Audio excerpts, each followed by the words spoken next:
Yeah. All three of you? When it's my time, I will.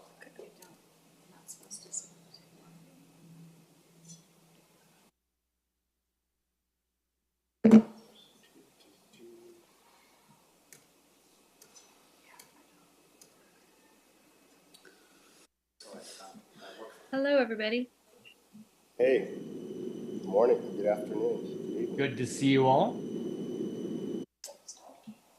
Can you see on your screen? Not yet. Just trying to log in here.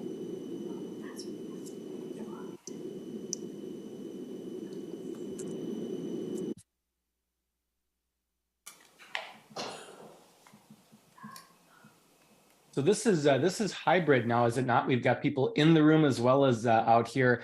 I struggle with that. Full disclosure, it's hard for me to wrap my head around driving 40 minutes from the suburbs each direction, or taking the max, which will take me about an hour 15, best case scenario to get there.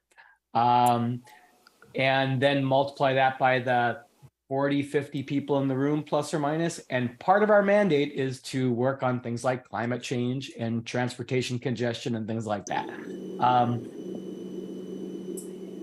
I've gotten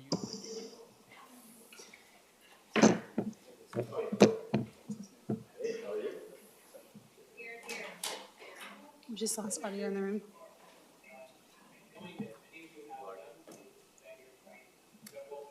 Started here in just a few minutes.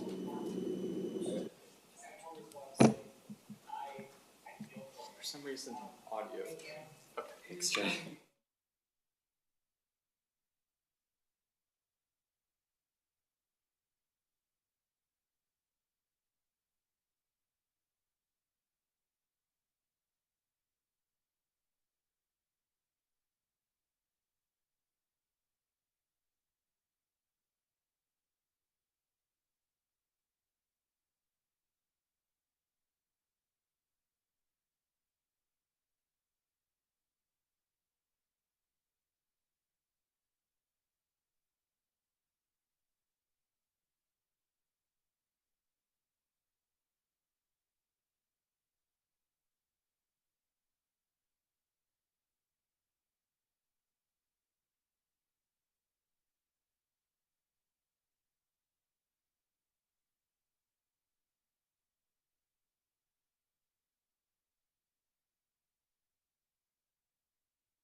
Are you able to?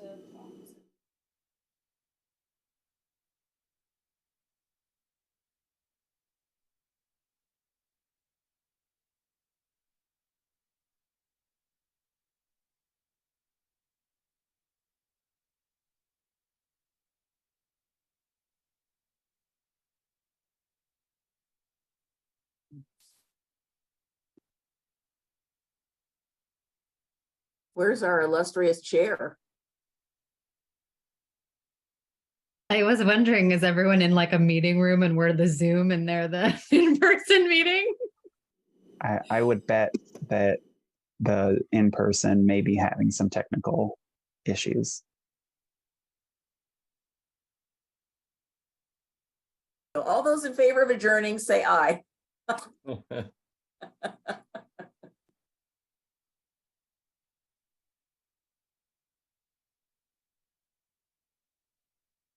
Oh, there he is.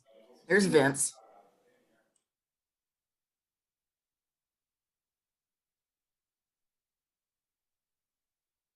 We just adjourned the meeting. Are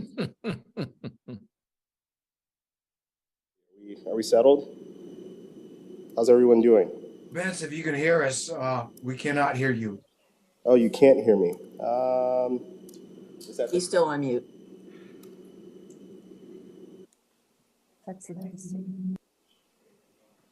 We see you now. can you hear me now? No. Testing Don't one, make me two, get out my conversation cards. testing. Yeah, it's not gonna be up here, so. They're getting the sound to come through the mic, sorry.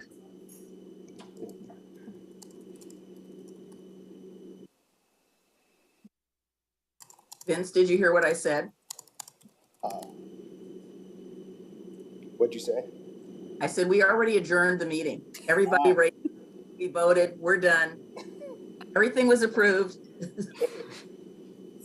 I missed all the good conversation. It was scintillating. And you missed the boring technical details. Of which I'm afraid I'm going to have to enter in. we shouldn't need to. The cameras can now zoom in on you. For the hearing part, yes, hopefully that will be fixed. Cameras are going now. It's progress.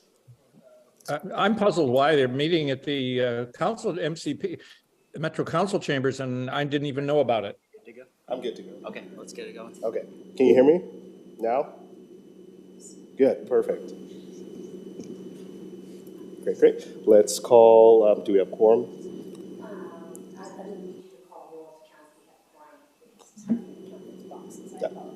No, it's okay. It's okay. Let's call roll. We'll start with Jeff. Thank you. Recording in progress. Okay, thank you. I just started the recording and now I'm going to go through and call the roll. Commissioner Sharon Mirren, I've gotten word, will not be here tonight. The same is true for Mayor Ted Wheeler. Commissioner Carmen Rubio, excuse me. Not seeing her. Mayor Brian Cooper. No Brian Cooper, okay. I've also gotten word that Terry Pre-Grigsby is running a bit late today. Omar Katub. No Omar, okay. Commissioner Mark Schull. Here. Perfect, there we go, we've got someone. Thank you. Mayor Joe Buck. Okay, no Mayor Buck. Mayor Denise McGriff. Present. Thank you. Councilor Brett Sherman. I am here, thank you. Thank you. Commissioner Sherry French. I'm here. Hello. Next up we have Ed Gromke. Ed Gromke is here, thank you. Commissioner Pam Treese. I'm here. I'm Commissioner Nafisa Fai. I'm her alternate, so I'll be attending this meeting tonight instead of Commissioner Pam Treese. Perfect, thank you, Commissioner Fai. Next up is Mayor Steve Calloway, but I believe Councilor Anthony Martin is here in his stead. Correct. Perfect. Thank you, Councilor Martin. Councilor Nadia Hassan. Present. Thank you. Mayor Tim Rosner. I am here. Hi, Mayor Rosner. Next up is Vice President Gordon Hovey's. Okay. Luis Nava. I just let Luis. Present. Thank you. I've gotten word that Thomas Kim, representing TriMet, will not be here tonight. Director Susan Greenberg. Okay. Kirsten Green. Here, I'm here, thank you. Thank you. Councilor Glenn Young. Here. Councilmember Kim Harless. Okay, no Kim Harless. Alex Howard. Here, thank you.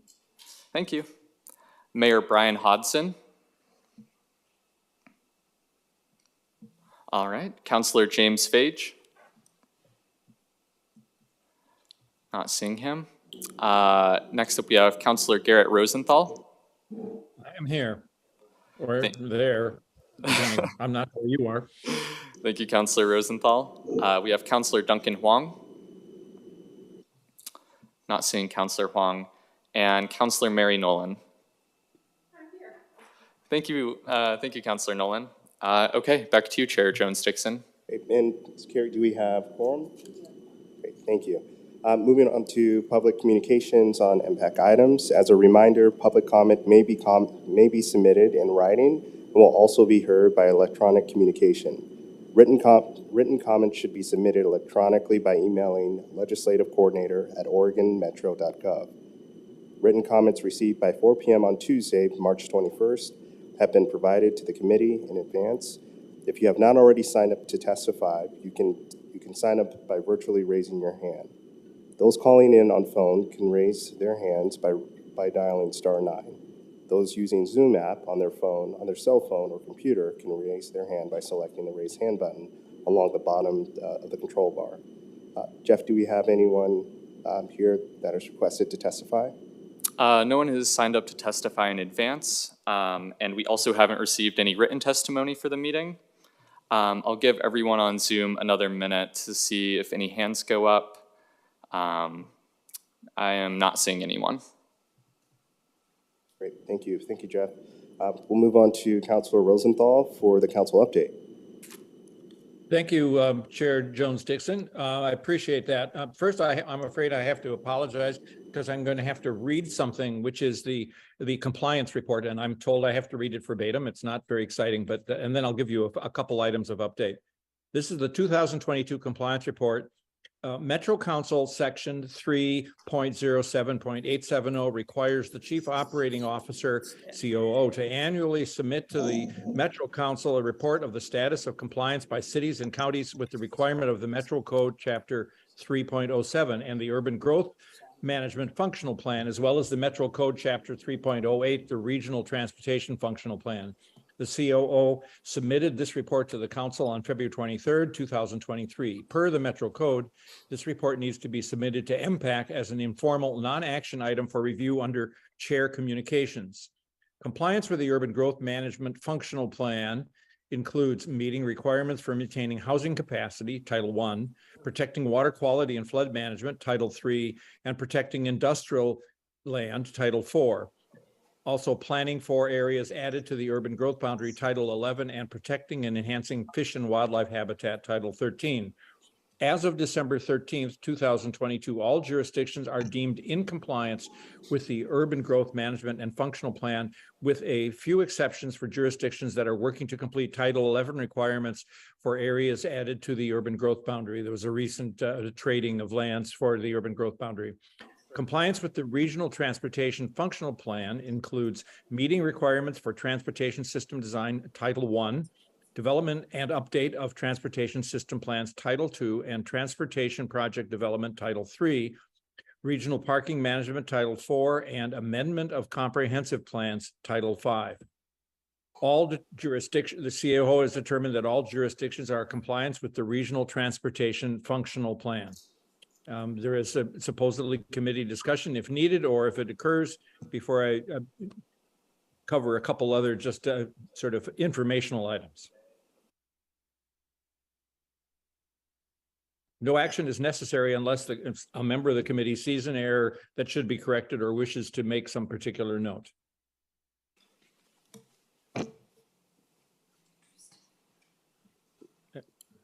Okay.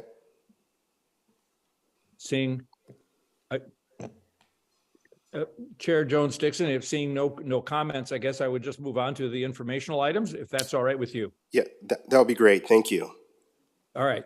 A couple of things of interest. First of all, the Expo DOS, the Development Opportunity Study, it's a little less dry and less procedural. Last month, the Chief Operating Officer made recommendations on how to proceed with the work at the Portland Expo Center. Everybody seems to be in pretty close agreement that it's going to be sort of there's going to be a future that's going to involve several things of import. For example, one of the main things is going to be to honor the cultural legacy of the site, which is particularly important for the Japanese American population as well as for the survivors of the Vanport flood.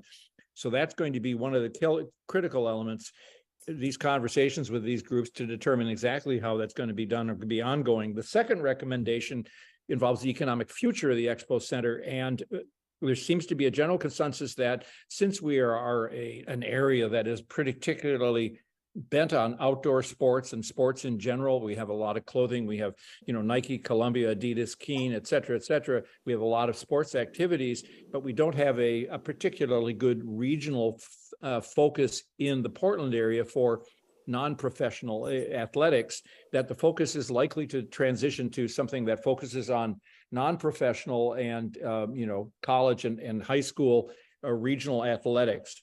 So this is the conceptual, and it's something that will be developed further on. I've recently talked to the director of the Expo Center, and it seems like everybody has pretty much agreed that this is something that would benefit not just Portland, but also the region, considering, the particular advantages we have with the sports facilities down in Eugene and Corvallis. So it's something that looks like it's going to move forward. Our next step is an economic impact analysis later this year. So there's a lot of work to be done. As you know, we're still in the process of recovering from the combination of the pandemic and previous recessions. And so not everything is, and then there's a fear about a current recession. The projections are that it might be a very mild one and we could recover very quickly. So this economic analysis will be important. So that's basically what the DOS project is. It's going to be moving forward as the year goes forward. And then there's two other really quick items. As you know, the zoo completed its 10-year master plan, the previous one with the bond issue, and it completed the bond issue effectively and on time and under budget. It is now moving on with the next phase of sort of what's next for the zoo. There's going to be a comprehensive plan on what to do, whether there's some exhibits and habitats. I mean, it's a beautiful zoo right now, but there's still some exhibits and habitats that will need additional work. And so they're working on that. That process has started. And then one other thing I'll mention is that every year the WPES, the solid waste team, sends out a request for I&I ideas and grants. Now, I think of I&I as infiltration and inflow, but that shows that I work with water. I&I means investment and innovation. This year, for about $3.5 million worth of available monies, we got, I think it's something on 34 requests for funding, a lot of interesting ideas from a wide variety of sources, everything from very small neighborhood groups to one suggestion from Willamette Falls Pulp and Paper Mill. So these are going to take a lot of review because they added up to about $14 million and we only have about 3.5. So that process is undergoing, and hopefully we'll come up with things that will improve waste treatment, generate new business opportunities, and lean strongly toward equity. So that's it. Great. Thank you very much for the time. Thank you. Thank you, Councilor Rosenthal, for the update. Any questions for Councilor Rosenthal? All right. Great. We will move on to committee member communication. Do any of our members have committee updates that they would like to share? If so, please use the raise hand feature on your computer. Any updates from the great cities out there? Okay. Well, we'll move on to today's consent agenda. We have two items. 5.1, consideration of the January 25th, 2023 MPAC minutes, and 5.2, consideration of the February 22nd, 2023 MPAC minutes. Do we have a motion to approve the consent agenda items? I so move. Moved by Mayor McGriff and second by committee member Sherman. All in favor say aye. Any opposed? Aye. Great. Looks like the motion is approved unanimously. Thank you. Now we'll move on to item number 6.1, update on supportive housing services and affordable housing bond. Since taking on the regional affordable housing bond in 2018, and then the supportive housing services measure in 2020, Metro has very quickly become one of the most important voices at the table in terms of addressing the regional housing and homelessness crisis. Joining us at MPAC today, we have Metro Housing Department staff to provide us with an update on both bodies of work. Along with that, we are joined by Cynthia Castro from Multnomah County's Commissioner's Office to provide a brief update on the Housing Multnomah Now initiative. Welcome Liam Frost, the Assistant Director, Nui Bazaar, Supportive Housing Services Manager, Emily Lieb, Affordable Housing Bond Manager, and Cynthia Castro, Chief of Staff for Commissioner Myron's office. Welcome. Well, thank you very much. It's good to see everybody here tonight. My name is Liam Frost. I use he, him, his pronouns. I'm the Assistant Director of the Housing Department. And I think it's actually the first time that we're appearing in front of you as a department and not a team in the planning department at Metro. Our responsibilities do remain the same, though. We are managing 2 ballot measure funding sources to address housing instability and homelessness across the region and fulfilling our promises to the voters in collaboration with jurisdictions across the region, too. I also wanted to say that Patricia Rojas, the director of our department, would like to be here tonight, but unfortunately she could not make it. I think we can just get started. We're going to give you an update tonight on both sides of our house, the supportive housing services side and the affordable housing bond side. So to kick it off, I'm going to hand it over to Nui. Go right ahead, Nui.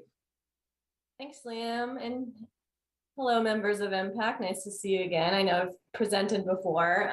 Tonight, as Liam mentioned, we're just going to give a quick update on our programs. I specifically work on the supportive housing services program. So that really is those services and rent assistance for folks who are at risk of or are experiencing homelessness. So we can go to the next slide, please, slide 2. First, I just wanted to ground everyone in, we're going to be going through a lot of slides of numbers, but before we do that, just to ground everyone, you know, every time that somebody is served in this program, it is somebody's life. And we have been fortunate to have built a much more robust communications,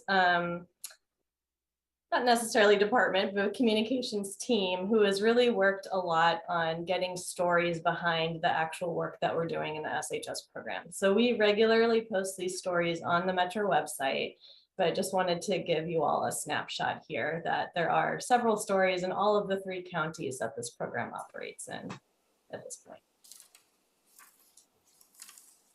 Next slide, please.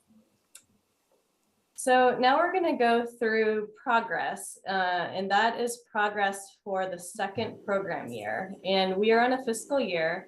So program years start on July 1, and in this case, quarter 1 and quarter 2, otherwise known as the first half of the 2nd program year, goes from July 1 through December of 2022. So the data that we're about to see is in that time period, July through December of 2022.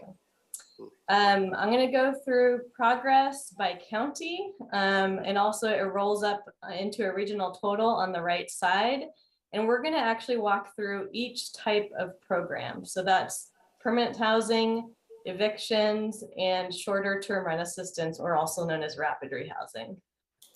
This first slide is permanent supportive housing, and that really is a long-term intervention. So SHS pays for rent assistance and services in the long term for those folks who are experiencing long-term homelessness, otherwise known as chronic homelessness. This is really that intervention for them.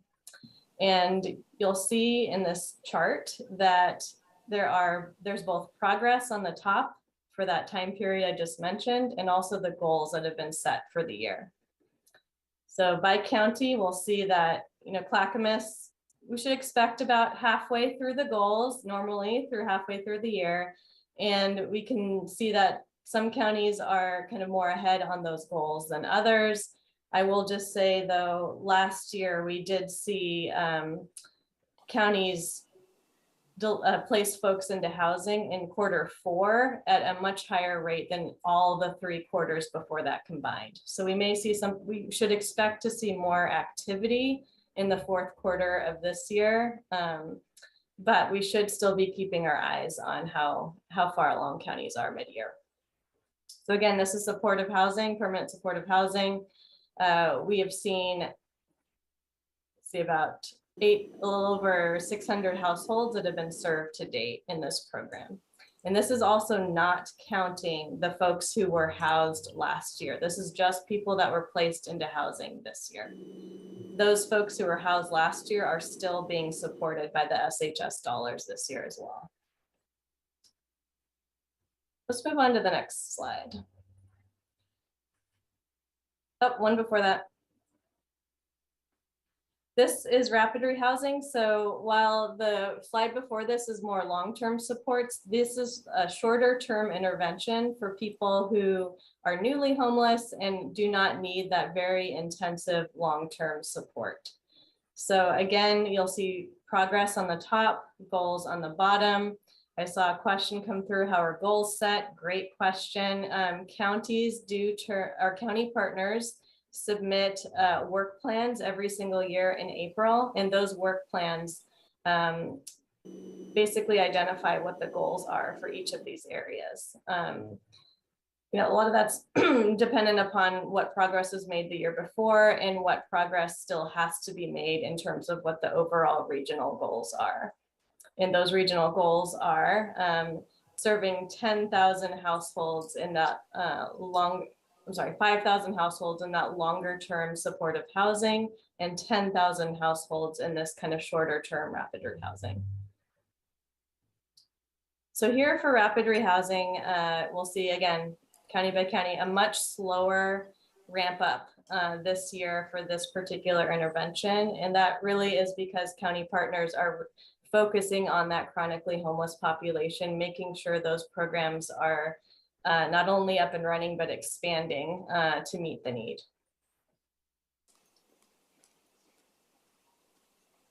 Let's go to the next slide, please.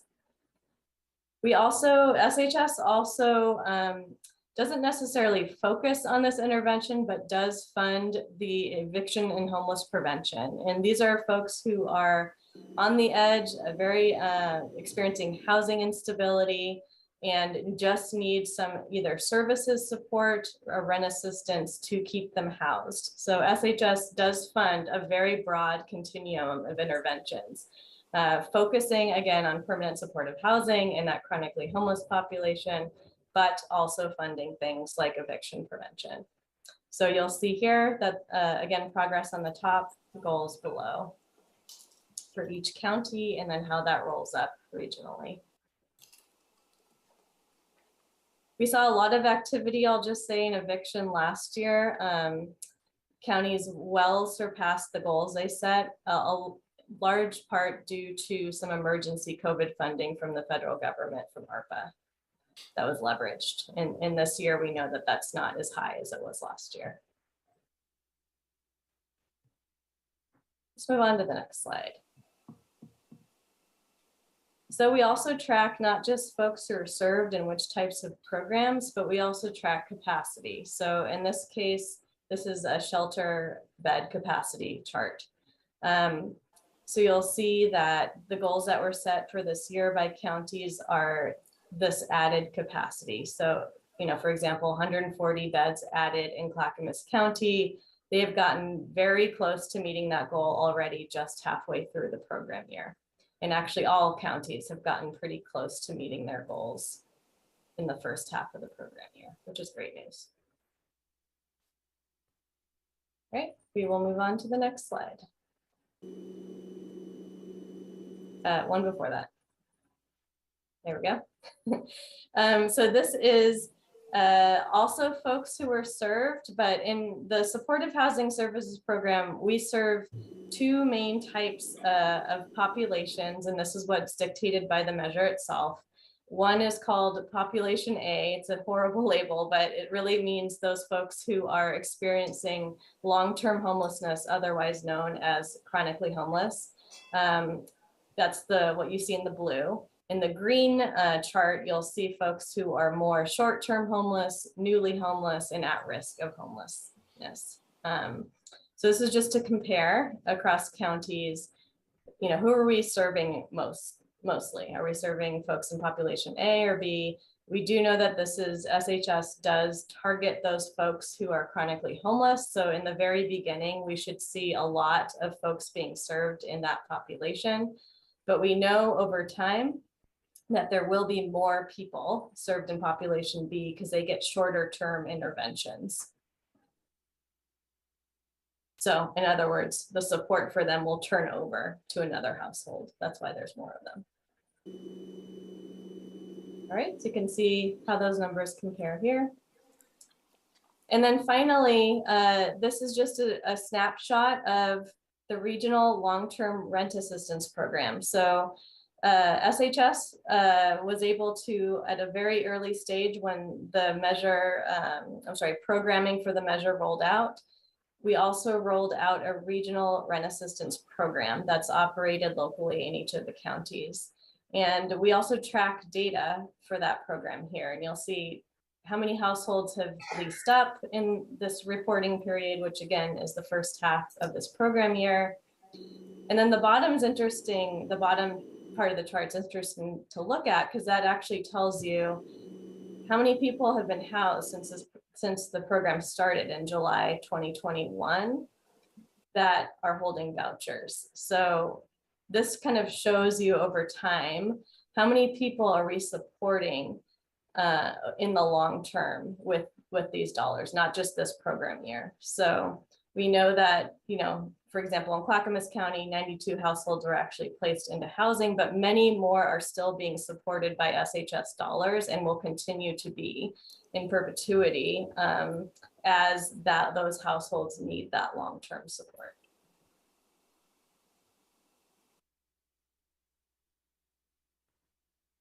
All right, so that is just a quick and dirty look at the numbers of SHS progress. And another piece of SHS work is the Tri-County Planning Body. So I'm going to turn it back to Liam to go over that. Thanks so much, Nui, and thanks for the snapshot. I just wanted to remind everybody that those numbers are really rolled up, and what they actually represent are brand new programs and services that some of them didn't exist before this funding. And the work to set up those programs, staff them up, and then monitor and report that data back has been a huge undertaking to get this point where we can report out those numbers, but we have by no means stopped. That work will continue to build out in partnership with our county partners. And just as a reminder, as a difference to the affordable housing bond here, the implementing jurisdictions are Clackamas, Washington, and Multnomah counties. Those are the only jurisdictions that are providing that money to service providers to get that critical service to people to stabilize lives and in many cases save lives as well. So just a quick reminder that while we're rolling through those numbers, there's so much meaningful work behind them. Okay, moving on to the Tri-County Planning Body. Go back to the previous slide if you wouldn't mind. Thank you. Just to give you a quick snapshot of what this body is and does. It was actually required by the ballot that passed in the ballot measure that passed in 2020. And it's made up of community members across the region, as well as a county commissioner from county commissioner or chair from each of the county boards. And they are tasked with identifying opportunities for coordination and alignment with different services across the three counties. And some of that work has already been underway since the money has been distributed. For example, I think over a year ago or more now, we collectively created a regional long-term rent assistance voucher. Oh, sorry, I didn't see your hand up there, Mayor Rosner. Thank you. My question was actually on the previous presentation, but I don't want to ruin your rhythm, so I can wait till the end or ask now, whatever you prefer. It would be great if we could wait to the end, and I appreciate you assuming I have any rhythm at all. Thank you very much. No worries. Thanks. This is actually one of the most exciting parts of our work because of the new funding and the mandate of this community-based body, and then the staff support that comes from the counties and us. For the first time in decades, we're able to look at opportunities like that regional long-term rent assistance voucher I was just mentioning. You've all probably heard of the Section 8 voucher. You've probably all heard about the wait times and years that it takes to actually get a voucher. That's not the case here with this voucher. It's a lot more flexible. It's a lot more accessible to folks. And we can get people housed within a matter of months, not years, which is a huge leap forward. That program and that voucher is still being refined to make it more effective as we move on and learn from getting those vouchers out into the community in the 3 counties. One unique piece of this body is that 5% of the revenue after it's been distributed to the counties is largely directed and guided by this tri-county planning body. So any work, recommendations, or goals that they set will be funded by a budget of at least 5% of the revenue from the SHS measure. So the body itself got up and running last summer. They had their first business meeting last September. So over the last 6 months, we've been getting the committee together to talk about their priorities. And we've been, I'd say, very quickly refining and sifting through where they wanted to focus their time and attention. And you'll see this on the next slide, if you could move the slide forward, please. So we have collectively landed on 5 major goals. And when I say collectively, I'm talking about Metro staff, county staff, and the Tri-County Planning Body itself in providing input into what these goals are looking like. And so I'll tell you what the color coding means in a minute, but I'm just going to run through what each of these kind of represent and why they were suggested. So number 1, training and technical assistance is in response largely to the number of new service providers that have popped up during the pandemic and in response to the new sources of funding to serve different communities throughout the region. And because of that rapid growth, what we've found is a lot of organizations are being asked to take on a lot of work and haven't had the time to build out their internal infrastructure, such as human resources, developing budgets, the ability to successfully apply to solicitations. And so the body has identified that as a real need to address, so that as many organizations across the region as possible are functioning as effectively as possible, so that they're fulfilling those goals and fulfilling the promises to voters across the region. Number 2, I personally would say this is probably our biggest obstacle to success for the supportive housing services measure, and that is the ability to recruit and retain staff, mainly on the front lines, but also throughout organizations up and down. I think there were a number of news articles today in local media identifying this as a need. It's been really difficult during the pandemic. People were getting burned out.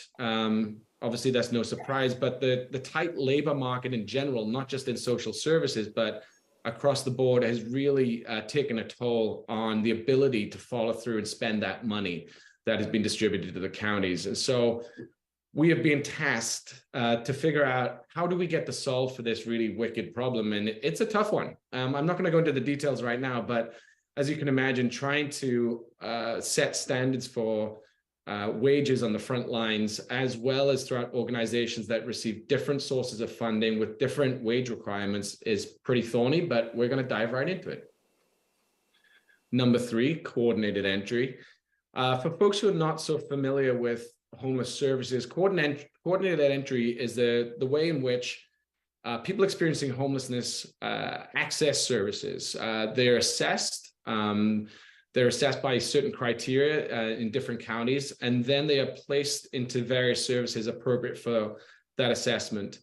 The idea here is that with the 3 counties having each of their own coordinated entry systems, we want to check to see if there are any opportunities for alignment where, 1, we could potentially have folks who are assessed across counties, and then 2, are there any other systems that we can bring into the coordinated entry system where folks can benefit from as well, such as, I don't know, Medicaid or food stamps or any other kind of benefits that folks might be eligible for. The fourth one is probably, I would say, the most exciting for me and probably the simplest. And that is our ability to recruit private market landlords so that folks experiencing homelessness and their caseworkers can access those vacant units. And through this measure, pay for their rent, as well as paying for the services to help folks stay in their homes. Is two. What we frequently run into is caseworkers will have somebody who's ready to move in, but find it very difficult to nail down an available unit in the moment. And so kind of have to wait to get there. Counties are already moving in that direction. I know Washington County and Clackamas County very recently hired landlord liaisons to do some of this work. Multnomah County launched a campaign last year called Move in Multnomah that recruited landlords for this purpose. Our task here is to figure out, is there a way in which we collectively as a region can help accelerate some of that work? The fifth one is probably the most complex, and that's healthcare system alignment. We can't do this work of helping people escape homelessness without also addressing health needs, critical health needs, including behavioral health. And so that's where we're going to try and leverage the tremendous amount of funding that we've received through this ballot measure with the health sector, namely the Medicaid waiver that was recently granted to Oregon, I think in the past 9 months. We're going to begin meeting with key healthcare stakeholders immediately. The counties are already well on their way to working with those stakeholders and OHA at the state and OHCS in order to figure out how can we align what we are doing with those systems, because to that person that's receiving services, they absolutely do not care where those services come from. And so it's our business and our obligation to figure out how we can most effectively align these systems to help make it easier for folks to stabilize again. The color coding, and this will help me move into the next slide. The green represents the goals that have been agreed upon in this moment. We have one last goal, number 2, employee recruitment and retention, to be agreed upon by the committee at next month's meeting. Once they do that, we can then go off with the counties and start doing our work together. Next slide, please. And Liam, just a time check. We'll spend probably another 10 minutes on this item. We started a little late. Okay, thank you, Chair. That's actually quite perfect, because as soon as I'm done with this slide, I'll hand it over to Emily to talk about the bond work.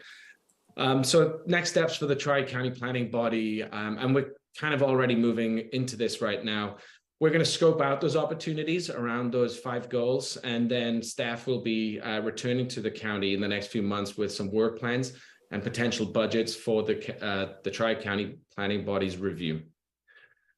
I think that's it for me now. I hope whoever has questions about any of this work, you're noting them down so you can ask them at the end of the presentation, and don't forget them as Emily moves into providing an update on our department's bond work. Over to you, Emily. Thanks, Liam. Hi, everyone. Emily Lieb, she, her pronouns. I'm the Housing Bond Program Manager, and if you can go to the next slide. I'm gonna move quickly through a few of my later slides to make sure we have plenty of time for questions. But just grounding everyone in where we are with the bond. The bond measure passed in 2018, so we are 5 years in, and as you can see in our dashboard, we're on track to meet and likely exceed the goals that were established in the bond measure framework developed by Metro and our partners in 2018. As a reminder, the Affordable Housing Bond is implemented with 7 jurisdictional partners. So in addition to the 3 counties and their housing authorities, we are also partnering with Beaverton, Hillsborough, Gresham, and Portland to get these funds out, and affordable housing is being developed directly by the housing authorities and by countless developer and community providers across the region.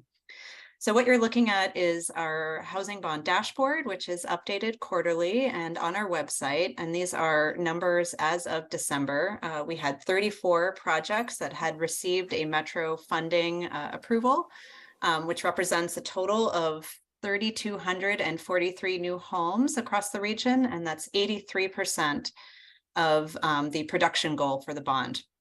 We have 7 projects that have opened their doors and are accepting residents, and another 17 that are under construction. As of December, we had our first occupancy reports, and there were a total of 559 people living in bond-funded buildings. We know that number is even higher now. We are projecting that up to 12,000 residents will be housed by these investments initially, and many more, of course, over the life of the program, as these buildings are regulated for long-term affordability between 60 and 99 years in the case of Portland. Over 1,200 of the homes in the pipeline will be affordable to households with incomes at or below 30% of median income. So that's about $22,000 for a single person household, or $32,000 for a household of 4. Many of those units are also supported with rental assistance vouchers, including Section 8 and the new SHS ARLA vouchers. The 1,200 units in the pipeline that will be deeply affordable represent 78% of the program's goal of creating 1,600 deeply affordable units. We also have over 1,600 homes that have 2 or more bedrooms, which puts us 86% of the way toward the regional goal of at least 1,950 family-size homes. So this dashboard is updated after Metro reviews and confirms a funding commitment to the project, and it does not yet reflect many new funding awards that are coming in and under review after solicitations in Portland, Hillsborough, Clackamas County, Washington County, and Gresham that recently were completed or are open currently. Next slide, please. So as you can see, this program is investing in affordable housing that is distributed across the region. We track several metrics related to location goals for the program. 75% of new homes in our pipeline are located close to transit, so a 1/4 mile of frequent service bus or a 1/2 mile of MAC station. 42% of homes in the pipeline are in places with less than the regional rate of regulated affordable housing. Expanding affordable housing opportunity in communities that have not historically had regulated affordable housing. And 67% of homes are located in census tracts with higher than the regional average, either people of color or people with limited English proficiency. Next slide, please. So 3 quick highlights of projects that are opening this spring. Fuller Station in Clackamas County. This is the first regulated affordable housing in Happy Valley. It celebrated its grand opening in March. It is directly adjacent to the MAX Green Line and includes units that are specifically dedicated for people exiting long-term homelessness and young people aging out of foster care. Includes some PSH units, permanent supportive housing. Another noteworthy feature, every unit in this building can be converted for ADA access. Real focus on accessibility. Next slide, please. The Hattie Redmond in Multnomah County. This is a building that will open on April 4th. It's located on North Interstate Avenue in the Kenton neighborhood of North Portland, and it will provide 60 studio apartments for people of color who have been chronically homeless. This project's being developed by Home Forward, the Housing Authority for Multnomah County, in partnership with the Urban League to provide trauma-informed and culturally responsive services. Next slide. And the last example, Aloha Inn in Washington County. This is a hotel that was acquired, 54 units being acquired with bond funds and renovated to provide permanent supportive housing for people exiting homelessness. This project is leveraging SHS funding to align services and rental assistance for that population A that Nui described. Next slide, please. So just a look at bond funding disbursements over time. We worked with our partners this fall to forecast out what we can expect for the next few years. Obviously, construction and planning and construction of new buildings takes some time. So you can see a typical timeline there on the bottom. But wanted to just kind of show the ramp up the first few years of the program while partners were establishing plans, releasing funding solicitations. We're expecting around 130 to 135 million dollars in housing bond disbursements steadily from 2022 to 2025, then ramping down in 2026. We expect that all of this funding will be committed by 2024. We're not expecting any new competitive funding solicitations beyond the end of this year. And one last slide. And to end on a positive, well, one more positive note for the future, this is kind of the result of the forecast we've developed with our partners, which is a forecast of how much we expect to exceed our goals. So even in spite of all of the construction cost escalation, shifts in the funding financial landscape, COVID delays, we expect to end this program with 800 more homes than we initially expected. And that is thanks to the rapid work of our partners to invest these funds early, avoiding some of that later cost escalation, as well as really effective layering and partnership with the state. We have an annual report that will come out in January of this year, and we'll make sure this group gets a copy of that. And I will wrap it up and open it up for questions. Great. Thank you, Emily, Nubi, and Liam for the presentation. Committee members, questions. I believe Mayor Rosner, you had a question. You want to kick us off? I do. Thank you, Chair. And by the way, thank you for the presentation. Super informative. And I really appreciate all the hard work that you guys are doing on these important issues. I have two quick questions. And just a little groundwork. So in Sherwood, one of our challenges is we're a very new community. So a lot of our we have some apartment buildings that traditionally have been affordable. And, you know, as many of you know, the state passed a law that once a building is more than 13 years old, there's a cap on rental increases. So what we're seeing in our community is these buildings approaching that threshold, and all of a sudden we have one complex where they're raising the rents 35%, you know, because they're trying to get in underneath that. They're trying to get in the safe harbor window before the caps on rental increases. So we have a lot of families that are looking at being displaced and or are homeless right now. And so I was really interested in the vouchers for rental assistance, because several of those families have reached out to try to get vouchers, and they're told that they have to have an eviction notice first before they can qualify for those vouchers. So I was just curious, with this program through SHS, how quickly can they take advantage of that? Does it have similar restrictions? I'd just like to know a little bit more. And if you want to take it offline, that's great, but it's a challenging issue in our community. Thank you, Mayor. I can take a quick crack at it and then hand it over to Nui to talk about the finer details. The ballot measure was originally designed and is currently being implemented to address folks mainly who are experiencing chronic homelessness.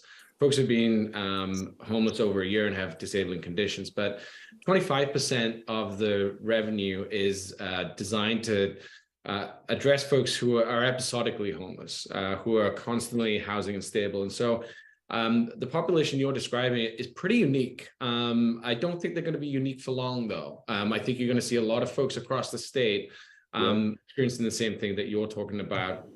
But I'm going to hand it over to Nui right now to talk about more of those details. But it is one of the biggest obstacles for us is the impending eviction boom we think is going to happen. Yeah, thanks, Liam. That's right. But, you know, we can serve folks with this program who are facing eviction. So maybe we don't meet the full need, but we certainly can serve some. Your question about eviction notices, though, I'll just say it's not a requirement of the SHS measure to have to see an eviction notice to be able to fund something. So is it an eligible expense? Absolutely. But it's hard to know in this exact circumstance what funding source or what resource is being brought to bear for these families. If it's a HUD resource, there might be a requirement for an eviction notice, for example.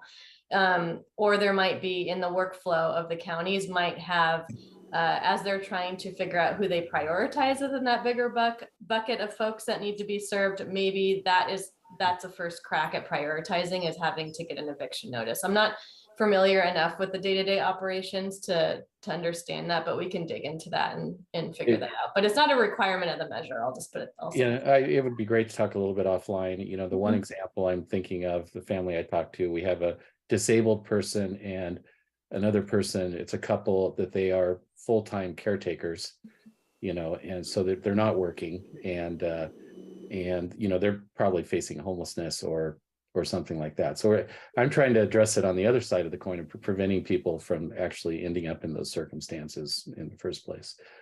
And just really quickly, is there any conversation going on in terms of shelter beds and the time, place, and manner rules that a lot of the cities are having to roll out right now in terms of how to coordinate that regionally, as opposed to each city having to come up with a solution for where they, how they deal with camping and where they place people?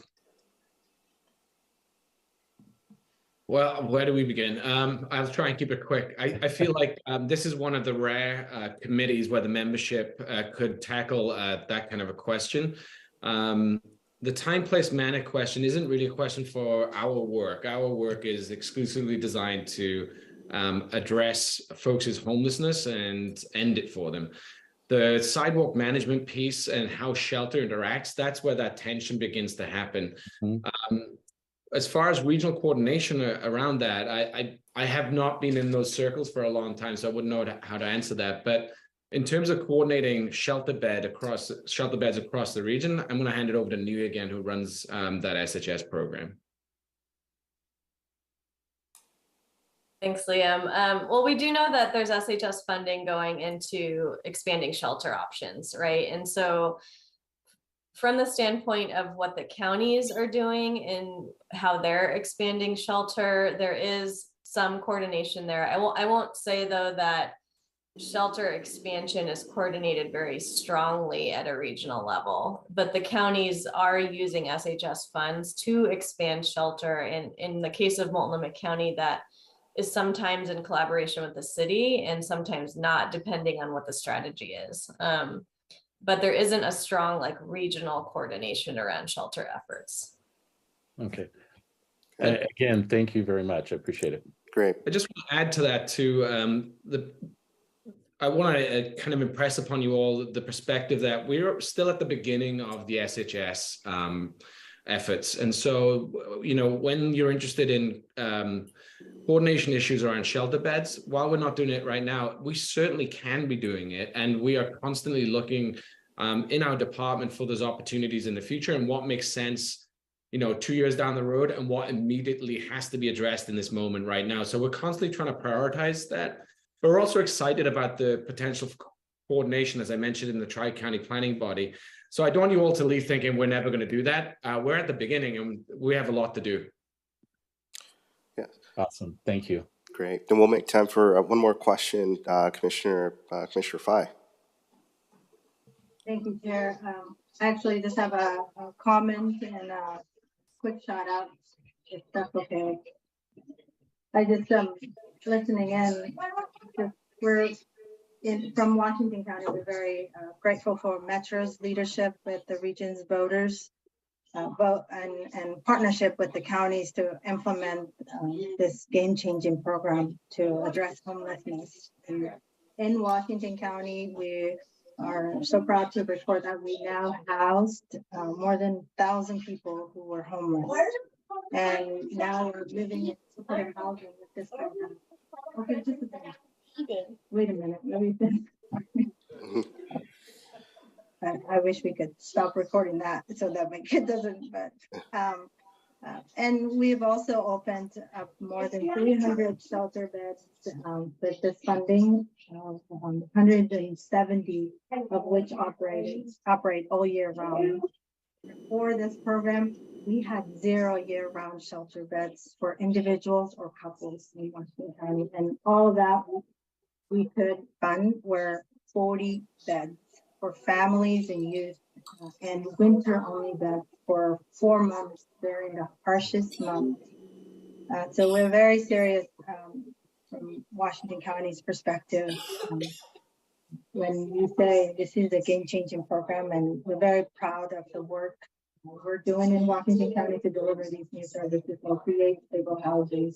And for shout out, I just wanted to give a shout out to the staff team and also to my colleague, Chair Washington County's Board of Commissioners, Chair Harrington, who sits both the Oversight Committee and the Tri-County Planning Body to support the implementation of this important regional work. So kudos, great presentations, and we are making a difference. It might sound slow, but we are making a difference, and this is a game-changing program. Thank you, Commissioner. And I'll say the pace at which Washington County was able to get those programs up and running was like a million miles an hour, and you're just getting started. And it's credit to Jess Lawson and her team over there. Just amazing work. Yeah, great. Thank you, Commissioner. And you guys are leading the way. It's pretty amazing just looking at the numbers from the first few slides in comparison to us out here in Multnomah County. So thank you. And thank you all for the presentation. And it sounds like we're going to have you come back so we can talk about just the coordination in the region. I know that's things that we've discussed here over the last year as well. So we'll move on. Thank you, Liam, Nui, and Emily. Thank you, Chair. You're welcome. We'll move on to item 6.2, urban growth management decision, development outcomes in past UGB expansion areas and urban centers. This next item, it's development outcomes in urban centers and past UGB expansion areas, is for information and discussion and is part of the 2024 Urban Growth Management Decision Program. Last month, MPAC discussed the draft work program for the 2024 Urban Growth Management Decision. As a reminder, MPAC will be asked for a recommendation to the Metro Council on this decision in late summer of 2024. Topics like tonight's are intended to prepare us for that recommendation. Understanding past development trends help us to make more informed decisions about how to plan for the future, for future housing and job needs. Tonight, we are joined by Metro and Eco Northwest staff. We have Ted Reed, Metro, and Becky Hewitt, Eco Northwest. Welcome. Thank you, Chair Jones-Dixon. MPAC members, I'm Ted Reed with Metro's Planning, Research, and Development Department. And I just have some very brief introductory comments before we move to Becky Hewitt from Eco Northwest. As Chair Jones-Dixon mentioned, MPAC discussed the work program for this 2024 Urban Growth Management Decision at your February meeting. And one of the words that we used frequently in that presentation and discussion was readiness. This notion that it takes more than simply land to produce housing and jobs, that we need to ensure that we have the pipes, pavement, parks, schools in place to make sure that that land actually produces housing and jobs as intended. And of course, growth management decisions are ultimately about whether there's enough land inside the urban growth boundary to accommodate expected growth. And we are trying to keep that conversation focused on this question of readiness. So tonight, you're going to hear some work that Eco Northwest has been doing to inform that discussion about readiness and let us know what has been happening in some of our urban centers as well as past urban growth boundary expansion areas.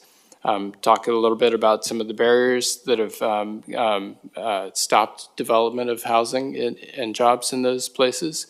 And with that, I'll turn it over to Becky Hewitt. And I'm joined with my colleague, Erin Key, who can assist in answering questions as they come up. All right, thank you, Ted, and thank you, MPAC. I'm Becky Hewitt. I'm a project director with Eco Northwest. We're the lead consultant for this project. If you go to the next slide, we're also working with Johnson Economics and MIG, APG on components of this work. So I just want to give them credit, even though they're not joining me here this evening. I'm going to give a little bit of an overview of kind of the pieces that we're looking at as part of this readiness project, and then share, as Ted said, some of our findings from the analysis of past urban growth boundary expansion areas, and then metro, regional and town centers, and then any questions that you have. You can go to the next slide. So overall, we have a number of different kind of research topics that we're looking at. And they are intended to help inform Metro in the 2024 growth management decision. There are also updates to the model that is estimating capacity and supply within the urban growth boundary that are happening as part of this project as well. There are a number of other topics that we're going to come back to this group with updates on, but for tonight we are focused on the development readiness one, that first one on the top. You can go to the next slide. So we wanted to see what are the circumstances, what are the factors that are contributing to areas that are or are not producing housing in particular. We also looked to some extent at the employment land, and then identify what the barriers are and what's happening within for mixed use development for those regional and town centers that are inside the urban growth boundary. Next slide, please. So first up, looking at the past urban growth boundary expansion areas, you can go to the next one. So there have been many urban growth boundary expansion areas over the last 25 years. We focused on sort of bigger batches of expansions that came with specific periods of growth management decision. So not every little incremental addition, but what we're thinking of as sort of cohorts, and with a focus on a 98 to 1999 period, 2002 to 2005, 2011 to 2014, and then 2018. And for each of those kind of cohorts, our approach was to kind of take a look at this sort of where are they now? What's happened so far? What's on the ground in these areas today? And how does that compare to what was intended for them when they were first brought into the boundary? You can go to the next slide. So this chart is comparing the estimate that Metro put together of how many units were planned in these areas at the time of the growth management decision that brought them in. And that's the blue bar. And then the yellow bar is showing the units that were completed. One important note here is that the data that we're using is based on property tax assessor from 2022. There's a lag there. So it's maybe about a year's worth of additional housing that doesn't show up in these numbers. That said, in none of these cases does that make the yellow bar as tall as the blue bar or even all that close, but there is some chunk of these units that are undercounted in the data that we're using. So what you can see is that there's a pretty big gap between what was planned or expected and what's been delivered. And that's true even for areas that came into the boundary 20 or more years ago, that many of those areas just have not delivered anywhere near the number of units that it was hoped that they would. The 2011 to 2014 cohort, that one, I think undercounting is a bigger factor there. And they're only, 10 years into the 20-year period that followed when they were brought into the boundary, but production still kind of slow to ramp up in some of those areas as well. If you can go to the next slide. So we looked at this not just in the aggregate, but for those cohorts specifically, we looked at some example areas to really see what was going on, what was really driving, what was behind the differences between some areas that are seeing development and some areas that really have seen almost nothing. And we identified a number of factors that stood out as the most important drivers of what was happening. So parcel size and developability, meaning like environmental constraints and things like that. Market alignment, how well the land use designations and intended development matches with what the market was prepared to produce. Ability to provide infrastructure to the area, the cost, if there are particular cost factors related to topography or anything else, and then the ability to put together an effective funding plan for that infrastructure, and then issues around governance and local leadership. And I'll talk a little bit more about each of those in a moment. You can go to the next slide. So I'm thinking about on the parcel size and developability, some of the earlier areas had a real emphasis on a lot of rural residential parcels. It's because of the way our statutes are written and the need to, the priority land statutes. So that is how the system works, but it's a challenge because you have a combination of political pressure that folks often do not want to become part of an urbanized area. They like their rural or semi-rural lifestyle. And so that can be a real barrier to the kind of moves that you need to make to urbanize and develop an area. It's also just not very cost effective to consolidate a lot of smaller properties with homes on them to develop in an urban way. And it's because of that, it's harder to get the scale that you need to really do a bigger master plan. And that bigger scale makes it easier to do a lot of things, to deliver infrastructure, to deliver a mix of housing types, to plan for a commercial area that is eventually going to benefit the houses that you're also building. There's a lot of things that get easier with scale. Those smaller parcels also don't work very well for employment uses because, again, you would have to aggregate a lot of them to get to a size that you would need for some bigger employment development. And then beyond just parcel size itself, in some areas you see stream corridors or wetlands or other resources that kind of fragment the buildable area, and they require a lot of crossings, and it just makes it harder to kind of put a cohesive development together and limit sometimes the number of acres that are actually buildable. We are seeing that the urban reserves process is helpful in reducing the reliance on exception land and those rural residential smaller parcels. So the later urban growth boundary expansion areas have less of that in them.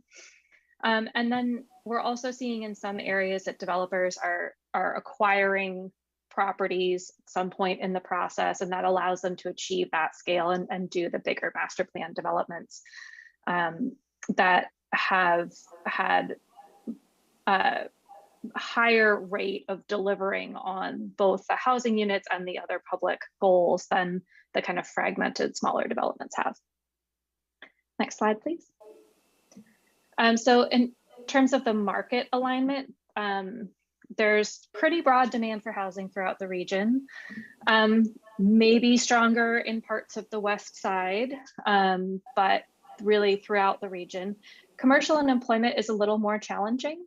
There are some places that are not really great for employment development. They're either not close enough to major roads or not close enough to existing employment concentrations. They're not flat, things like that, where the region has sort of tried to encourage employment development in the past and not had a heck of a lot of success in some cases. Some of those areas are working, some are really not. And then even when you have all the right site conditions, commercial development usually is going to happen after you have a critical mass of households living in the area. They say retail follows rooftops. So you need to build out the rooftops, and then it becomes a place where it's viable for new businesses to succeed, and they can potentially build commercial development, bring in those new businesses. But that means that the timeline from UGB expansion to having new commercial development be viable can be pretty long. So again, looking at what's working, the places where developers have been more involved, they seem to be informing the plans to some extent of what's, where there is more potential. I think that's always a balance between trying to advance public goals and trying to make sure that they're achievable. And to the extent that Metro has made choices to expand in areas where the demand is aligned, that has worked better. Next slide. On the infrastructure side, infrastructure is really expensive. It's for almost all of these expansion areas, it's a pretty big cost factor. Some areas have more exceptionally high costs because of topography or, like I mentioned, stream crossings, things like that really escalate those costs. And it can be hard, the timing of infrastructure can be very hard because in some cases you need the infrastructure in order to build the development, but that might cross a lot of different properties. And where are you going to get the money to build it before the development occurs? Because the most common way of funding infrastructure for growth is system development charges, which you pay when you develop. And so there's a little bit of a kind of chicken and egg problem that happens in some of these areas where you can't build the houses until you build the infrastructure. You can't build the infrastructure until you build the houses. And so somebody has to come up with a funding plan that solves that problem and allows development to move forward. Sometimes that's the developers that come up with the resources to build the thing and figure it out. And sometimes that's more involvement from the public sector. And in industrial and employment, it's a little bit harder if you're trying to attract a major employer to an area to say, yes, we would love to have you come. All you need to do is put millions and millions of dollars into roads and sewer and water, and then we have a great spot for you. So it's harder if you're trying to attract that employment, bigger employers or industrial development. Leaning on the developer to do it is not always a success strategy. So things that are working, the process that's in place now with a little more infrastructure assessment happening up front, and that, being part of the concept planning process, that's helping avoid places that are really costly to build and come up with infrastructure plans that are viable for the areas that do come in. Having cities, and I was reminded at our MPAC meeting that also counties, especially on the transportation front, are a very important part of getting the infrastructure delivered, having funding mechanisms in place. I would say cities here, although counties are a really, really important partner because the cities at this point now with the current rules take the lead on governance. It's now really a focus on cities to lead those conversations, but they absolutely need their partners in special districts and in counties to help deliver on that infrastructure and figure out the funding plans. And then it's also helpful the places that have a large, well-capitalized developer that can take on a bigger upfront cost and spread that over time. Sometimes those developments are able to advance faster than when none of the developers really has the resources or a big enough area to be able to bite off big infrastructure projects and move them forward themselves. Next slide, please. On the governance side, so as I mentioned, this hasn't always been the case that cities needed to be in the governance role for these areas, but that's how it works now. And so it's important. How the city approaches it makes a big difference. In the places where it wasn't really clear who was going to take responsibility for an area, that's been a real problem. And often nobody wanted anything to move forward, and it hasn't. So yeah, that clarity now of having cities have to sort of take ownership of these areas has been helping. And then just being proactive about planning and infrastructure and moving things forward. The jurisdictions that have really made a commitment to advancing all of the steps. It takes a lot of work to bring these areas and get them ready for development. And the jurisdictions that have put that work in, it makes a big difference and in just how long it takes to get through all that. Next slide. So even when you have the things kind of going the right way, the timing, it still takes a long time. You've got all the planning work that has to happen. You have to adopt the development regulations. You have to come up with an infrastructure funding strategy, and then you have to actually implement that strategy. You have to annex in most cases. You have to, you know, get the infrastructure actually into the queue to get built. And usually there's development has to wait until most of that has happened before they can even start to submit applications. And then if you hit a bump in the road economically, like the Great Recession, for example, then that can just put everything on hold for a while and really stretch this timeline out further, because you need the confluence of all of that work is done and the market is ready. And it's not until both of those things are true that the development can really move forward. Next slide, please. So what we saw overall is that the changes to the rules and the process that that Metro has put in place more recently, that seems to be helping. Things definitely seem to be going the right direction there as far as bringing in land that is more ready to develop and having systems in place to help make sure that all of those steps can get done. And the places where there is developer interest, again, there's a little bit of a double-edged sword here, but developers develop housing. If they're not interested and engaged, that's kind of a tough sign about whether they're going to then show up to build the housing that we need. And so proactive leadership from the city, and then, as I mentioned, also counties and other service providers, that really helps get things moving.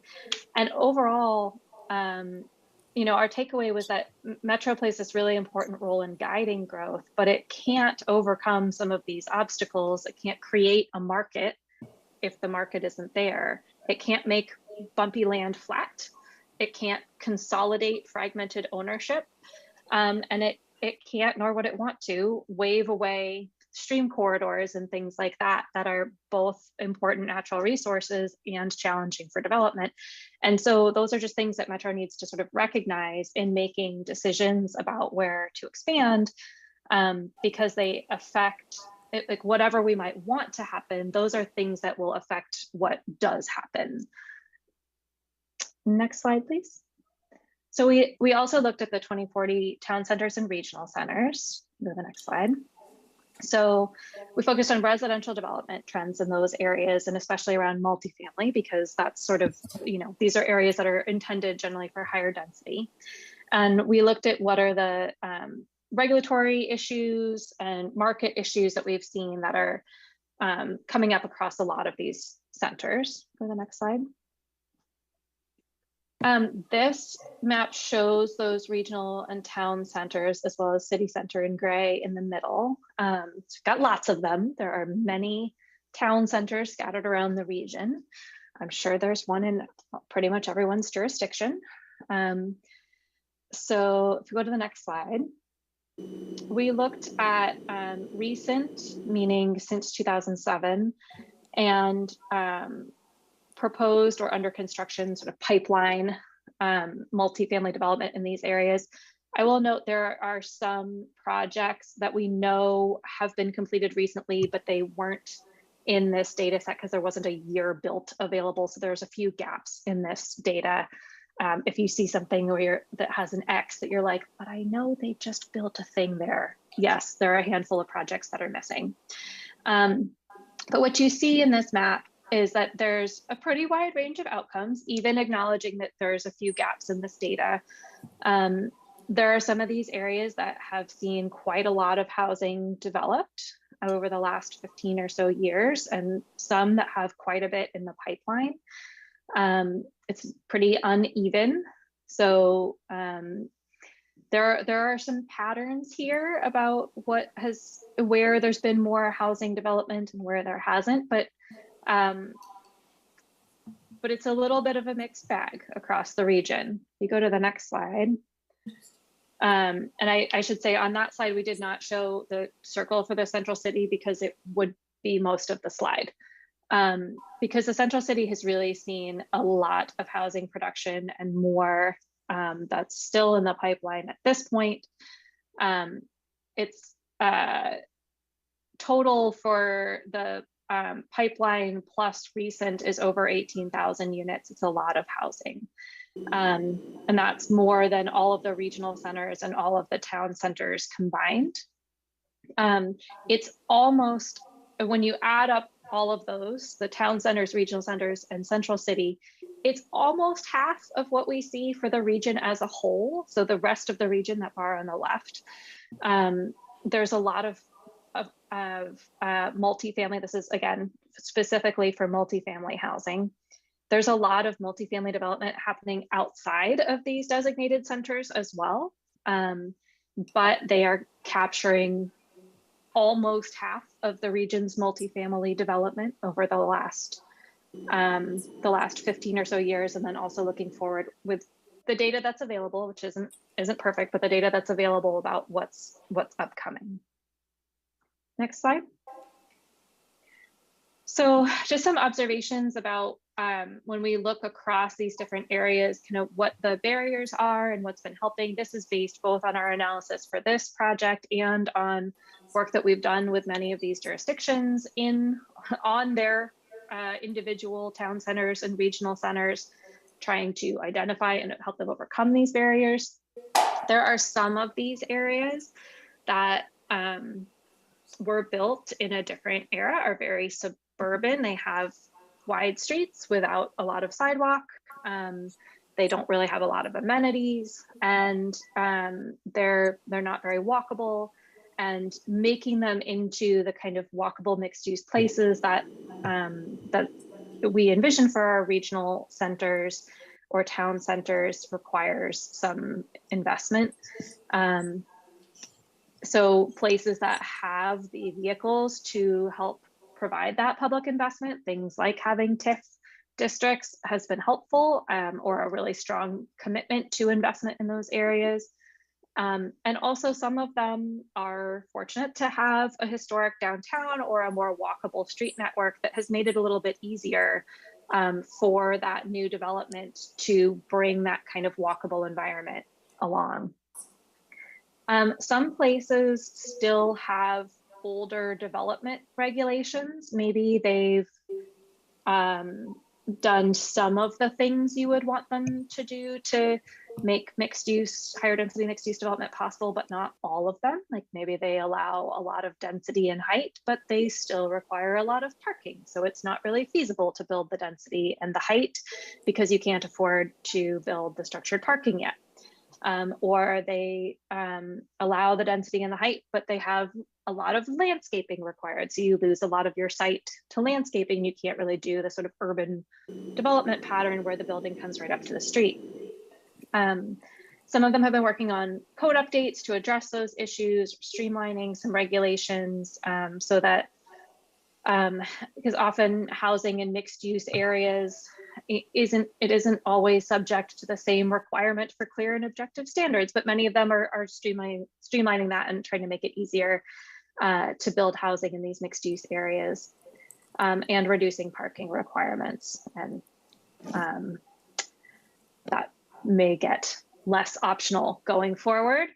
And then in some cases you have market conditions that just don't support the higher density, where rents are not high enough to justify the cost of building mixed use development or podium style development with a parking underneath the residential.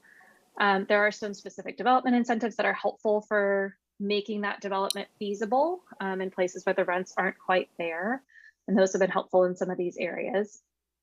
And in some places, even when you have everything else kind of in place, maybe because it's more of a suburban location or it doesn't have great transit access, there is still a lot of market demand for parking. And so it's harder to build the type of low parked development that you might want there, because people that, the developers feel like their future tenants are going to want to have parking, and they will not, be able to rent their units very well if they have very few parking spaces compared to the number of units. So the places that have light rail have been able to, the developers have felt more comfortable with lower parking ratios. Having on-street parking helps so that, if you run a little bit short, but it's okay, somebody can still park in, on street, then it makes it a little bit easier not to have to build all of the parking off street.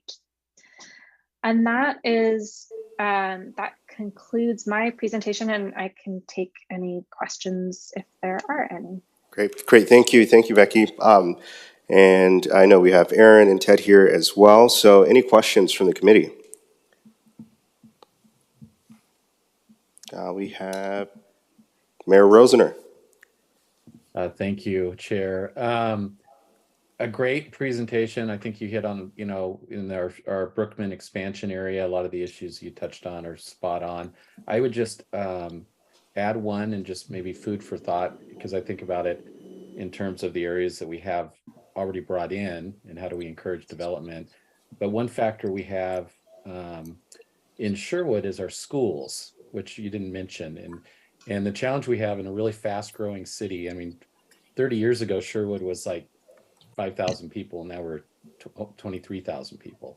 And so in the last cycle for the expansion, we actually decided not to submit a request to Metro, but it was mainly because of our schools, because they were at their bonding limit to build new schools was at capacity. They had no legal ability to go out and ask the voters for new bond to build schools, and our schools were overcrowded. So our school district actually asked us to put a 10-year pause so they could get caught up and that they had bonding capacity. So I think that's a factor in terms of fast growing cities actually asking for additional land for construction. So I just thought I'd throw that out. But your comments about our area and why it's been slow to develop out in Brookman with the recession and the cost of infrastructure, spot on. Absolutely spot on. Thank you, Mayor Rosener. Let's go with Councilor Martin. Hello, thank you so much. That was a really great presentation. A couple observations first is definitely want to highlight and support the need for funding. Prior to my current job, I was a public sector financial and economic consultant working on some of these, and it was incredibly important. Finding that funding is a critical part, and it's really difficult to do. At the same time, I think it's important for us to recognize Eco Northwest kind of did, but I do think it's important to recognize that our land use decisions result in massive price appreciations for developers. It effectively incentivizes speculation on land outside of the urban growth boundary. I think that's something that we need to think about in this regard. And that speculation leads to higher prices for everybody. So two questions I have. The first is, did you do a location by location analysis? You talked about all the different growth areas and kind of lump them together. And I wonder, did you see any geographic trends in that? Say, for example, a specific area in the metro region that is seeing less or more development. Now, I say that because I know Hillsborough, our growth is continuing apace. In Witch Hazel, we're nearly built out. So basically what I'm saying is, from my perspective in Hillsborough, the percentage of kind of planned units compared to completed units is a little bit different than what I'm seeing on that slide, especially considering Washington County and the recent developments there. And the second question is how are we considering and measuring the increasing growth in satellite cities like North Plains, Canby, those cities that are outside of our urban growth boundary, but it's very clear that our decisions within the urban growth boundary are driving development outside of it. So 2 questions, hopefully they're answerable, but also thank you for the presentation. It was fantastic. Yeah, great. Becky, are you able to answer those questions in about a minute? I can answer one of them. I will answer the one about sort of to what extent we disaggregated to look at specific areas. So we did in our sort of full version of this that we gave to Metro staff, we did a lot of sort of mini case studies, like little individual dives on specific expansion areas to be like, what's going on here? When did they do this? What was the timeline? What are the outcomes? What's the status? And so we didn't look at every single one, and we did not pick on any individual jurisdictions as sort of, you know, summarizing by jurisdiction. But yes, when we looked at some of those individual areas, you know, Hillsborough is maybe an exception where there's more of a clear pattern in the expansion areas for a given jurisdiction. Many jurisdictions have a mix of things that came in at different times.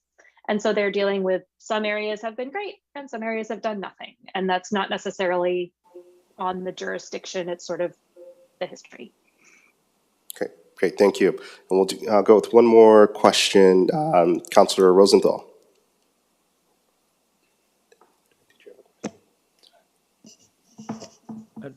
Had trouble with unmuting for a real second.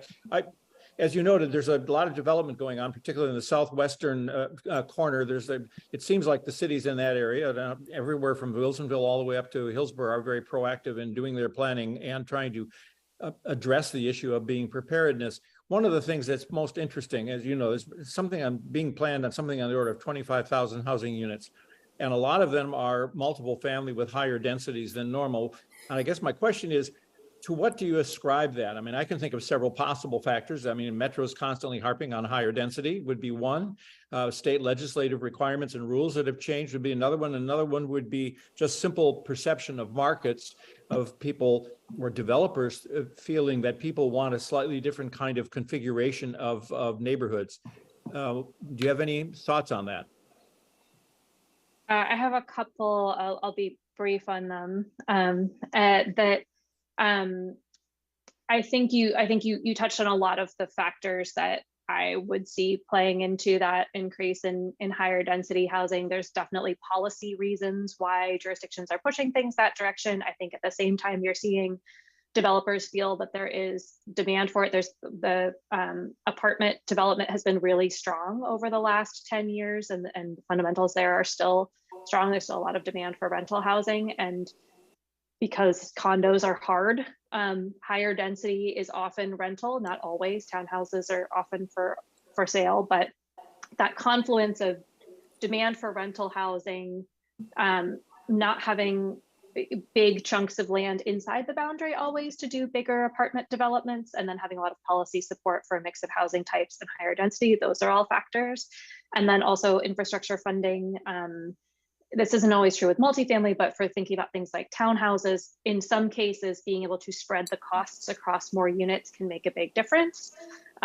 When those units have a lower profit margin, that isn't always the case, but in some cases it's helpful, especially with the sort of smaller lot single family. If you can cram a bunch more units in there, you can spread your fixed costs across more housing units and keep the price point down a little bit more. Okay, thank you. Great. Well, thank you, Becky, for the presentation, and Ted and Aaron for your leadership on this. We'll move on to item 6.3, Expo Futures, and thank you all for the questions. Really good questions. 6.3 Expo Futures update. As many of you know, the Portland Expo Center is one of the oldest and longest operating venues in Oregon, in our region, and has been a community gathering space for over a century. But of you might not consider Expo as one of the most culturally important sites in our region. Adjacent to the Columbia River to the north, the pre-colonial history of the site remains of great importance to indigenous peoples. Additionally, Expo was the site of the Portland Assembly Center, which incarcerated over 3,600 Japanese Americans during World War II, and is located adjacent to Vanport City, which was destroyed in 1948 when the levees broke and flooded the area, displacing its 40,000 residents. And like a lot of the aging facilities across our region, Expo is faced with large capital needs with no path to pay for it. Over the past decade, Metro has contemplated what's next for the Portland Expo Center and how to maximize its benefit to our residents and our regional economy. Here today are Paul Slyman, not to confuse you with Paul Simon, the senator, Metro's general manager of major projects, and Jian Kim, the development project manager, who will be discussing Metro's new vision for the site and the path to getting there. Welcome. Thank you, Chair. And again, once again, I'm Paul Slyman, Metro's GM of Major Projects. Jean and I have a few slides to share with you today. We also know you're pressed for time, so we will go through our slides as quickly as possible. If we could go to the next slide, please.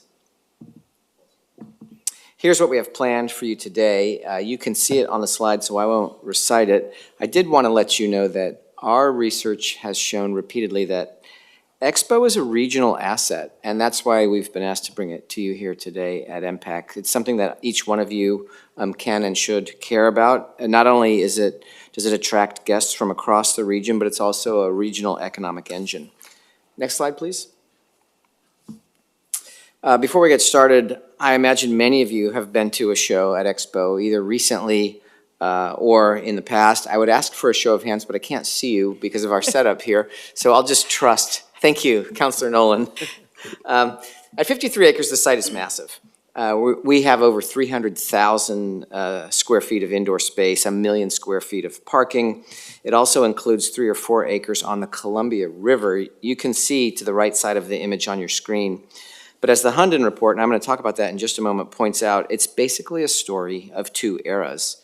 The old halls, A, B, and C, are the flat-roofed halls you see there, and they're 100 years old. And the newer halls, D and E, with the curved rooftops, are more like 25 years old, and they perform very different functions for the region. Next slide, please. And I didn't point out, but you can see it on the previous slide, that the site is very well served by transit. The Max Yellow Line ends right at the site. And looking ahead to the future, there's potential for increased access, I should say, once or if the interstate bridge gets completed. I'm looking at my attorney to tell me, scowl if I said it the wrong way. Let's talk a little bit about what we've been studying at Expo. This project began in 2014 with what we call the Hunden study. That was a well-regarded consulting firm that looked at exhibition centers like the Expo Center and proposed new futures for them. This was a market and feasibility study, and it looked at the current Expo model, so the kinds of shows that you might enjoy there today. That study found that we really needed to transition to new markets that included sports, live entertainment, and highly produced trade shows. It also looked at a range of scenarios from a very modest investment to large investment. At the time, that study recommended a $65 million investment, which was the largest of the 5 examined, to create space that could accommodate a large range of activities above and beyond what's there today. Between 2016 and 2019, Metro staff explored a range of options, things like naming rights, sponsorships, and even anchor tenants. But ultimately, it was determined that significant capital investment was needed to create the kind of financial sustainability that we need to find. Next slide, please. So fast forward to 2019, a new Metro Council decided to elevate this conversation. The Development Opportunity Study, or DOS as you see on your screen, studied a range of options for the site, everything from makerspace to food to logistics space and things in between. Think of it more than just an events venue. We conducted outreach and expert interviews. We studied these different themes, and we came up with a lot of development opportunities, as a lot of development opportunities do, which is really this fork in the road. Do you sell this 53-acre government-owned property, or do you hold on to it? And if you hold on to it, then what do you do? So in 2022, Council and our MERC Commission decided to deprioritize the sell option and look at public-private partnerships. They also directed us to find out if any of the previously mentioned themes was real. Was there a real appetite in the open market for partnering with Metro on some of those themes? Next slide, please. So we set out with a 2-pronged test. 1, seek a potential future that represented the highest and best use of this site that also brings about financial sustainability. So as you could imagine, how does one go about defining highest and best use? So we engaged the community in quite a few conversations, and what you see on your slide in the center there is this core central vision. That's what the community told us they wanted us to see brought about at Expo Center. I won't read through them all, but you can see topics like honor, historical and cultural legacy, and through. The blue squares around that core central vision were communities' voices telling us how to bring about that core central vision. These created the guiding principles and were used by us as we helped define, quote, the highest and best use of the site. These guiding principles were part of this request for expressions of interest process that Jean will talk about now. So let me pass it over to Jean. Thanks, Paul. Hi, I'm Jean Kim, Development Project Manager for the Expo Center, Expo Future Project. We're here to talk, oh, sorry, next slide. So we transitioned to a request for expressions of interest process. We spent about 10 weeks soliciting interest from community members, people who have participated in the DOS study, and other interested parties who might want to partner with Metro to redevelop the site. One of the things that Paul would say over and over to me again, be prepared for zero requests or zero submissions. And so I wanted to prove him wrong, and we did. So next slide. We received 8 proposals from the community, 2 that were traditional developers who had an idea to make it a commercial industrial site and also an equitable development. We had 2 from teams that wanted to utilize the existing buildings. One was to create build upon the current Expo Center model and increase it by adding sports and other live events. And the other one was to create an employment center through the film industry. And then we also had 2 that were related to partial use of the site, one for hemp industry and one for the reuse reuse collective, which was going to be the nation's first one-stop shop for reuse items. And then we also had 2 related to our honoring cultural legacy, one from the Oregon Black Pioneer organization for an Oregon Black History Museum, and a site of conscience, which is a space that would tell the story of forced displacement in that region. That was submitted by the Japanese American Museum, Oregon, and Vanport Mosaic. So you'll also see that we have spent about 10 weeks reviewing. So after we received these submittals, we took them through a review committee that was made up of both internal Metro staff, community members, government partners, and tribal government partners. We spent time contemplating the highest best use for the site, financial sustainability, and how these proposals matched against our guiding principles that Paul just discussed. And then we also did a couple of other additional things. Let's go to the next slide. The Urban Land Institute, they partnered with us and spent a whole day contemplating the Expo Center site. They really wanted to give us their best ideas on how we should be thinking about the site, and you'll see all the major feedback on the screen. But one of the things that really rung true to us was, you know, we should really think big about the site, not only what its current use is and how, but really consider how that area might be built up. And so adjacent to the site is both Portland International Raceway and Delta Park. And then they also said, because of the complex history of the site, really contemplate how you're going to do community engagement in the future because of the significance and history. They really proposed that we take great care in having those conversations. And then lastly, next slide. I just wanted to point out our community review committee, they were very engaged on this project. We had 7 members that were ranged from age from mid-30s to mid-80s. Each of them had either a direct connection to the site or a direct connection to the guiding principles. They had these they assessed each project over multiple meetings, but they had these overarching recommendations that they made to Metro. You know, again, they're on the screen, but they really saw that the site should remain a community asset that is community-centric and complements the historical and cultural significance of the site. And then they had a bunch of other things about how we could maximize our partnerships and ensure that equity was part of the core of you know, the principles that we had moving forward. And then I'll pass it on to Paul, who will give us the recommendations that the COO made. Thanks, Jan. Next slide, please. So let's talk about a new vision for the Expo Center. In addition to that significant review that Gian mentioned, we also conducted interviews with the submitters. Those interviews were led by Deputy Council President Christine Lewis and MERC Commissioner Deidre Chris Rusoff. Two things became clear. First, the historical significance of the Expo Center site to the Black and Japanese American communities, the urban indigenous community, and our tribal government partners really needs to be recognized. Many of you have been in Hall A, and you'll see that that memorialization consists of a bronze plaque on the wall. When we asked them, what does meaningful memorialization look like? They said, that depends, but we know it's much more than that bronze plaque on the wall. So we know we need to have a lot of important conversations with those communities as we move forward. And secondly, while the 53-acre site had tremendous potential, for a variety of things, a film campus, manufacturing, industrial use, it was clear from these reviews that keeping the Expo Center as a community-centric destination, building on our existing strengths, was the highest and best use for this site, and most in keeping with the guiding principles that Jean and I both discussed. However, in order to support long-term financial stability for this site, we need to explore different business models which both will increase revenue and the economic impact for the region.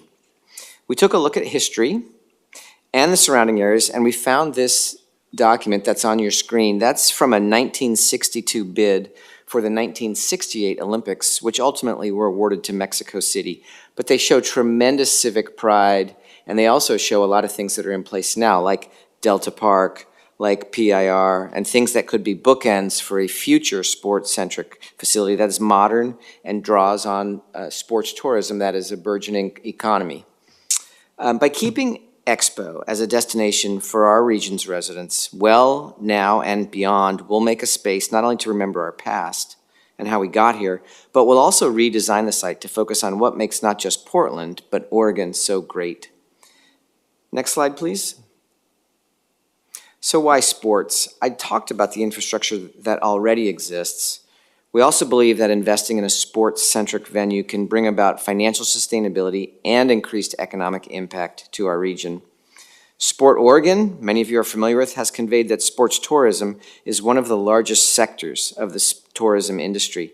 And any of you that have a child or a loved one involved in any kinds of amateur or recreational sports, or even yourself, you know that you can travel long distances and spend significant sums of money for competitions all around the Pacific Northwest. Next slide, please. Our Chief Operating Officer wanted to emphasize recommendation number 1. First, Metro needs to take action to recognize Expo as a site of historic significance and meaningfully memorialize the site's history of forced displacement during World War II, as well as the Vanport flood. In addition, we want to recognize the site's pre-colonial history and its importance to indigenous peoples. This land was previously part of a dynamic and complex network of wetlands and river channels supporting indigenous people and their ways of life since time immemorial. Moving forward, Metro will work directly with all the peoples who have histories tied to this place to determine the contours of that memorialization and the appropriate recognition. We'll also seek financial support for these efforts, not just from Metro or Expo's operating budget, but regional, state, and national entities who also recognize the historical significance of what has occurred on this site. Next slide, please. And as previously mentioned, the second recommendation is Metro to reimagine and redevelop Expo as a destination venue that prioritizes amateur, professional, and recreational competitions. As an aside, earlier today, Jean and I were fortunate enough to be in a conversation with the general manager of the Hillsboro Hops, and we talked about how a future Expo can work in conjunction with a future stadium in Hillsboro so that we're supporting one another and creating a space of sport in our region. We now plan to develop a vision and a capital investment plan that leverages our current facilities and expands it to bring more sports-related tourism to our area. Next slide, please. It's clear that sports-related events not only bring excitement, but tremendous economic impact to Metro. But we need to get specific about where we might be able to capture demand for sports-oriented space. Our next set of recommendations supports our deep dive into the sports events market, while also keeping the Expo Future project and Expo operations moving forward. Our other 4 recommendations ensure that Metro conducts due diligence, so we invest in the right sports sectors, so Expo can have the most economic impact and synergies with other venues around our region. We want to possess the right governance model to ensure that the Metro Council and the MERC Commission are fully in alignment as we move forward. We want to continue to strengthen Expo's present operations as we lead up to this pivot point, and we want to ensure that we're coordinated with all of our jurisdictional partners along this journey. Next slide, please.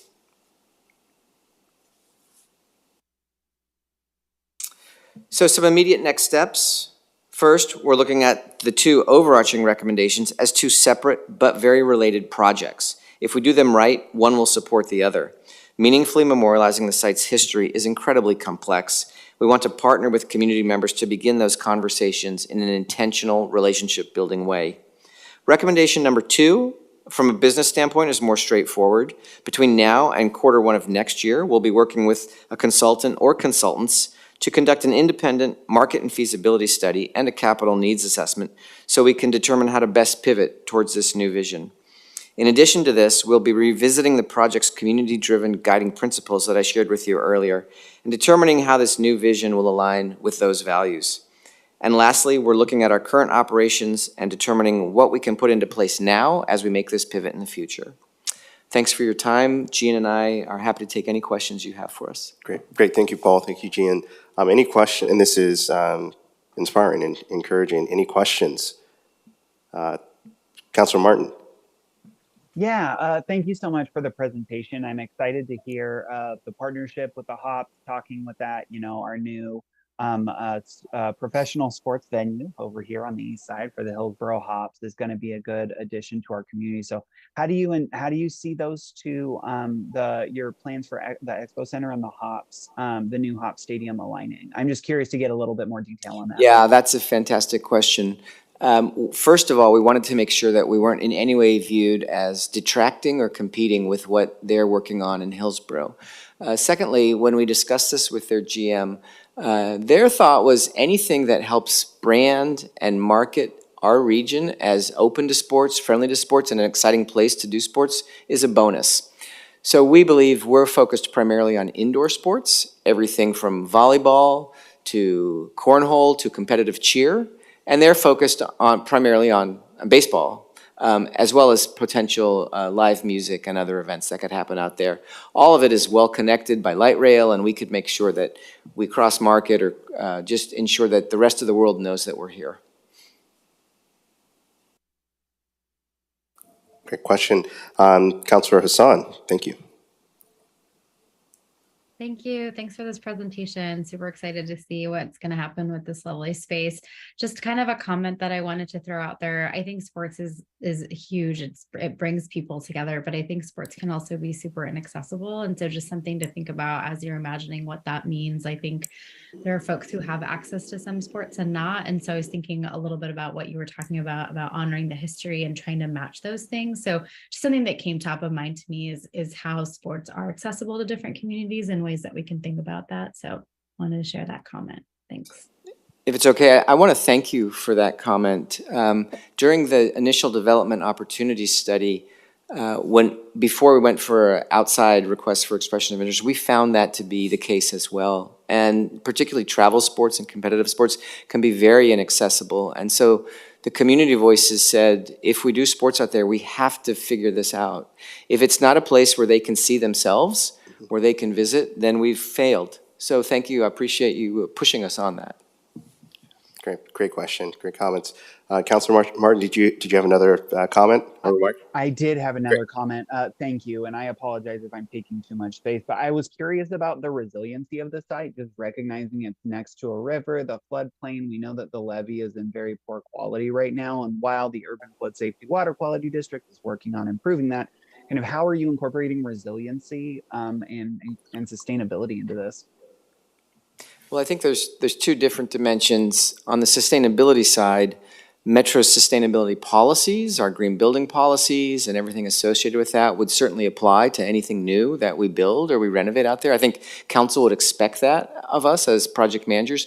On the resiliency side, we're following the Levee Ready project and making sure that whatever's needed there for Levee Ready can eventually be implemented. Our executive director at the Expo is part of those conversations and keeps track of those things.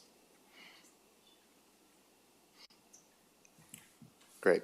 My screen shut off, so I don't know if anyone has any other comments. We are at 6:59. I guess we'll wrap up. City Attorney, she just shared with me that the National Cornhole Championship was held at the Expo Center a few weeks ago. And on ESPN. On ESPN, which is pretty amazing. And I hear that there might be a Juneteenth rodeo there this summer as well. So with all of that, thank you. And thank you for again, Metro, for your intentionality and for creating this space for us to share ideas. For now, that will conclude our meeting this afternoon. Thank you all for the time. And thank you, Mr. Gronke, for joining me here at the party in person. Our next meeting is going to be held on Wednesday, April 26th. Have a great spring break, and thank you all. Thank you, Seth. Bye, everybody. Recording stopped.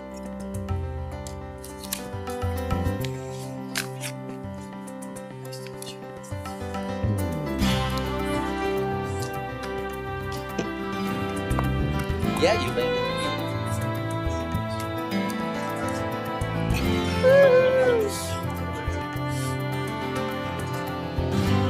Oh.